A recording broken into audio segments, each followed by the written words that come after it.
తాకట్లో ఉన్న మీ బంగారాన్ని విడిపించి ఆ రోజు ఆన్లైన్ రేటుకి కొంటాం. Sharma gold company. ఓం నమః శివాయ.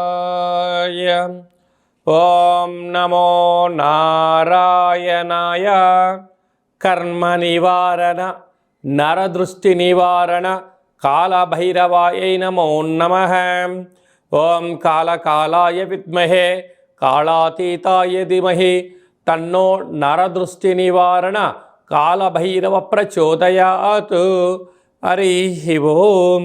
చూస్తున్న వీక్షకులకు ప్రేక్షకులకు ప్రియ కాళభైరవ భగవద్బంధులకి స్వాగతం పలుకుతూ మమ్మల్ని ఎంతగానో ఆదరిస్తూ ఉండబడినటువంటి ప్రియ సోదర సోదరీమణులకు జ్యోతిష్య అభిమానులకు సనాతన ధర్మ సంరక్షకులకు అందరికీ నూతన ఆంగ్ల సంవత్సర శుభాకాంక్షలు. 2026వ సంవత్సరం జనవరి నెల 1వ తారీఖు నుండి డిసెంబర్ నెల 31, 2026వ సంవత్సరము అందరికీ నూతన ఆంగ్ల సంవత్సరానికి స్వాగతం పలుకుతూ ఈ 2026వ సంవత్సరంలో అందరికీ శుభాన్ని, జయాన్ని, ఐశ్వర్యాన్ని, ఆనందాన్ని ప్రసాదించాలని మనం మనసారా కోరుకుందాం. ఇక్కడ విశేషం ఏమిటయ్యానగా మనకు క్యాలెండర్ పంచాంగం చెప్పుకుంటున్నాం. మనకి ఇక్కడ గురువారం రోజు ప్రారంభం అవడం, అందులో 1వ తారీఖున రోహిణీ నక్షత్రం అయింది. గురువారం రోజున రోహిణీ నక్షత్రము, అందులో గురువారము. గురు అంటే గురువు యొక్క రోజు, చంద్రుడి యొక్క నక్షత్రము. అంటే విశేషమైనటువంటి గజకేసరి యోగము ఈ సంవత్సరం అందరికీ ప్రసరిస్తుందని చెప్పి గమనించాలి. అలాగనే మనకు ఉగాది పండగ శ్రీ పరాభవనామ సంవత్సరము కూడా గురువారం ప్రారంభమవుతుంది. ఇది చాలా విశేషంగా గమనించగలగాలి. కనుక ఈ సంవత్సరము విద్యార్థులకు, ఉద్యోగస్తులకు, వ్యాపారస్తులకు, నూతనమైనటువంటి అత్యంత ఆధునిక టెక్నాలజీని నేర్చుకునేటువంటి వారందరికీ, వ్యవసాయ సోదరీమణులకు అందరికీ సువర్ణపు యుగంగా భావించగలగాలి. ద్వాదశ రాశుల్లో గ్రహ గమనాన్ని ఒకసారి వీక్షింపచేద్దాం. మిథున రాశిలో దేవగురు బృహస్పతి సంచార స్థితి, సింహరాశిలో కేతు సంచార స్థితి, ధనుసు రాశిలో చతుర్గ్రహ కూటమి రవి, కుజ, బుధ, శుక్ర సంచార స్థితి, కుంభరాశిలో రాహు సంచార స్థితి, మీనరాశిలో శని భగవానుని సంచార స్థితితో ద్వాదశ రాశుల్లో గ్రహ గమనాలు ఈ విధంగా ఉన్నాయి. ధనుసు రాశి వారికి ఈ నూతన ఆంగ్ల సంవత్సరము మరియు ఉగాది పండుగ నుంచి ఆదాయ వ్యయాల్ని మనం ఒకసారి పరిశీలించినట్లయితే వీరి యొక్క ఆదాయం 14, వ్యయం 11. చూడండి వీరు ఎంతటి అదృష్టవంతులో. శని భగవానుడు అర్ధాష్టమ సంచార స్థితిలో ఉండడం వలన తృప్తి, సత్ప్రవర్తన, నియమ నిష్టలతో ఆధ్యాత్మికంగా ఉండడం వలన 14 రూపాయలు సంపాదిస్తే కేవలం 11 రూపాయలు ఖర్చు అవుతున్నాయి, 3 రూపాయలు మిగలబోతున్నాయి. ఇదంతనూ కూడా శని భగవానుడు వీరి పైన శుభ దృష్టి ఉండడం వల్లనే అని చెప్పి గమనించగలగాలి. ఇలాంటి కాల సమయంలో పిల్లల చదువులు, అభివృద్ధి, ఉన్నత జీవన విధానము, గృహాలు, భవనాలు, స్థిరచరాస్తులు సంపాదిస్తూ ఉన్నతమైన జీవితం పొందడానికి మీరు ఏర్పాటు చేసుకోగలిగినట్లయితే రాబోయే కాలం అంతా మంచి కాలము అని చెప్పి గమనించాలి. రాజపూజ్యం 5, అవమానం 4. మీరు ఈ నిరులు ఓపికగా ఉన్నందుకు సమాజంలో, గృహంలో, ఉద్యోగంలో, వ్యాపారంలో మీకు రాజసన్మానం, గజ సన్మానం జరగబోతుంది. అదే కాకుండా ఈ ధనుసు రాశి జాతకులకు సత్ప్రవర్తన, న్యాయము, ఆధ్యాత్మిక చింతన, దేవతారాధన, ఆరోగ్యం పైన దృష్టి, సమాజం పైన గౌరవం, మనం చేస్తున్న వృత్తి, ఉద్యోగ, వ్యాపార కార్యక్రమాలలో నియమ నిబద్ధతతో వీరికి ఎనలేని గౌరవాలు రాబోతున్నాయి.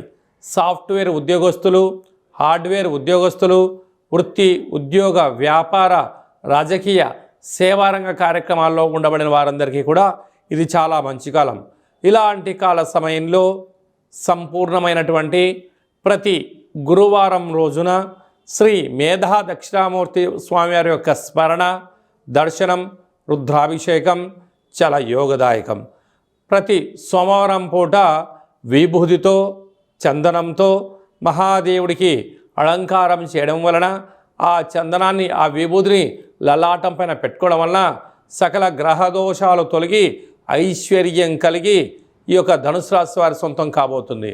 కనుక ప్రధానంగా ఓపిక, పట్టుదల, సత్ప్రవర్తన, నియమ నిష్ఠ పరిస్థితి వలన భజన, ఆధ్యాత్మిక చింతన, యోగా, ఆసనం, మెడిటేషన్ కార్యక్రమాలలో ఉండబడిన వారు ఒకవైపు ఆరోగ్యాన్ని కాపాడుకుంటూ ధనాన్ని కాపాడుకుంటూ స్థిరచరాస్తులు మీ సొంతం చేసుకోబోతున్నారు అని చెప్పి గమనించాలి.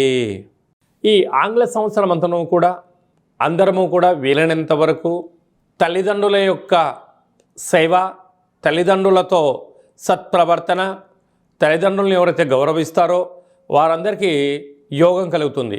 అలాగనే మనకు దత్తాత్రేయ స్వామి వారి యొక్క దర్శనం ప్రతి గురువారం పూట శ్రీ మేధా దక్షిణామూర్తి స్వామివారిని స్మరణ, ప్రతి గురువారం రోజున మహాదేవుడికి రుద్రాభిషేకము, అలాగనే గానుగాపుర దర్శనము, వీలైతే అరుణాచల క్షేత్ర స్వామివారి యొక్క దర్శనం ఎవరైతే చేసుకుంటారో ఈ సంవత్సరంలో పరిపూర్ణమైనటువంటి గురువు యొక్క ఆశీస్సులు కలిగి విద్యలో, ఉద్యోగంలో, ఐశ్వర్యంలో, వ్యాపారంలో కొదవ ఉండదు అని చెప్పి గమనించగలగాలి.